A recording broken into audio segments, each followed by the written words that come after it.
ताई, नेमकं काय झालं आज इथे गोंधळ झाला असं समजलं?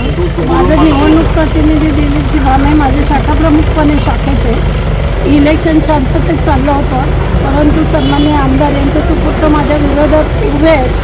ते बाहेरून गुंड आणून त्या माझ्या शाखा प्रमुखांवर त्यांच्या माणसांनी हात उचलला म्हणून गोंधळ झाला. ओके. विभागातले कोण नाही आहेत, हे बाहेरून येऊन इथे दादागिरी करणार आहेत का? तुम्ही जसं म्हणालात की गेल्या 7 दिवसांपासून ही दादागिरी गुंडगिरी पासून त्या ज्यांनी हात लावला त्यांनी 4 दिवसापूर्वी पण मी प्रचार करत असताना हाच गोंधळ केलाय.